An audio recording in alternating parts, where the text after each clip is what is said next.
Well, it's Group C time. We're talking all about England's group, and you've got to look at the other teams in the group as well, with Slovenia and Denmark and Serbia. It's going to be a difficult task for England to get out, but are they going to be able to do it? I think they have every opportunity. If you have not checked out my other videos in this series where we talk about all the other groups, we've got Group A and Group B already out on the channel. Group C is out today, D, E, F, all coming out over the rest of the week. So make sure you hit that subscribe button, hit the like button, and let me know your thoughts on each group down in the comment section of each video. And shall we get into it? So we're going to start off talking about Slovenia. They start off the group in probably the best fashion. They've got Denmark in that first game, and then they face Serbia in between, and they close it out against England, which I think is going to be a very interesting game because it's really going to depend on how England get on in their other two games. Now, Slovenia have a really good opportunity to cause some problems in this group, and what squad are they going to do it with? You look at some of the players on the list. You look at Benjamin Sesko, Andrea Zivkovic, Timi, Max Elsnik, the former Derby County Academy graduate. You then go and look at some of the defensive players. They've got Stevanovic. They've got a really good selection of players. Now, do I think they are going to be the best team in this? If you have not done so already, make sure you hit that subscribe button down below or in this top corner. Stay tuned for all of my latest Euro 2024 content coming over the next few weeks. We've got Derby videos coming out as well, so make sure you hit that subscribe button and stay tuned for all of the latest content. Absolutely not. You just look at the goalkeeper though with Jan Oblak. If they can keep clean sheets, they have the best opportunity to get themselves through to the next round. And I really do think that they have players who give them the opportunity to be able to do that. I think Timi Max Elsnik has gone from strength to strength since leaving Derby County. He is playing European football these days. Benjamin Sesko is of interest to the likes of Arsenal and Chelsea and multiple other clubs at those top levels. And I really do think that the Slovenia team could be a dark horse in this group.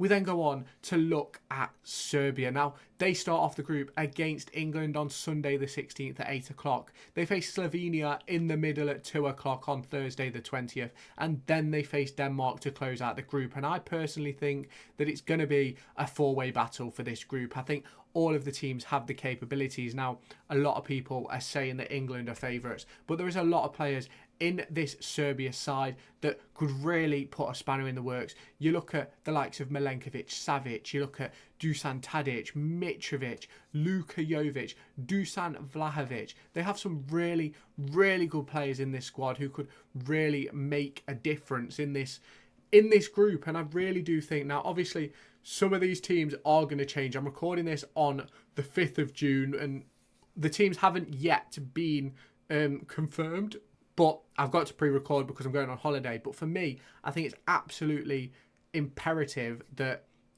if they win, like, I think you could win one game in this group and get through. I genuinely do. If you win one game in this group, I genuinely think you can get through. So it's going to be very interesting to see how it does go with the likes of Vlahovic against a John Stones and a Mark Guéhi, or a John Stones and a Lewis Dunk. Who is going to be that second centre-half? There's obviously Ezri Konsa there as well. So, like, England are going to have to put up a really good opportunity to shut down the likes of Mitrovic, of Vlahovic, Ilicic, and players like that. And that's going to be really interesting to watch. We now go on to look at Denmark. Now, Slovenia start the competition in Group C versus Denmark. You've then got Denmark versus England, and then they close out versus Serbia. And if you do look at the squad of players, you obviously look at Pierre-Emerick Højbjerg is a name that sticks out. Rasmus Hojlund, Kasper Dolberg, Andrea Christensen from Barcelona, I believe he's still at Barcelona. They've got some incredible players in this squad. Now, obviously,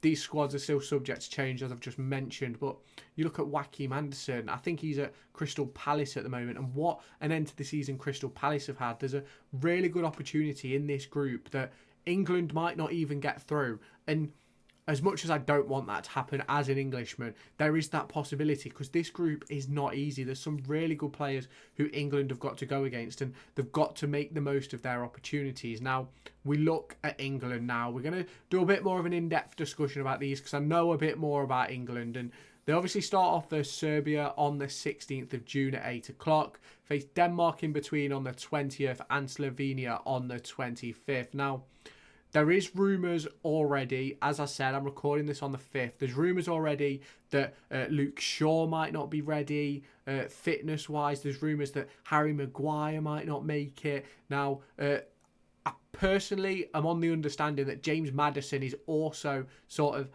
50-50 on whether he's going to go. Same with Jack Grealish, because of obviously the likes of Anthony Gordon, Jared Bowen, Eberici Eze. They've all had incredible seasons, and these players haven't quite hit that height. Now, I personally, as I'm recording this, I do think that Jarell Quansah and probably Ivan Toney are going to be two of them dropped. I think James Trafford might go out now. When I'm watching this, you will all know the squad already, but as I'm watching and editing, I do not know the squad. There's some big players in this who could miss out for some lesser experienced talent, and I do think it's going to be really interesting. You obviously look at the back four. John Stones and Harry Maguire have been sort of like the main men of that back four, back five for donkey's years. You look in goal, you've got Jordan Pickford. I don't think that's going to change. You go into midfield, and apart from your Declan Rice, there's not a great deal of experience. Obviously, Bellingham's played a host of games now. Foden as that has. But if you take out if you take out the likes of Maddison and Grealish, like that midfield looks very, very inexperienced. And I do think that there is an opportunity for England to have a fresh start here. And I think it's a really good opportunity for them to win a tournament. We're going to talk a little bit more about England here. And I do think there is a massive opportunity here to win this tournament. Now, I think it's going to be very, very difficult to get out of the group. And I believe there is a possibility that we could face France in the semi-finals if both teams get that far.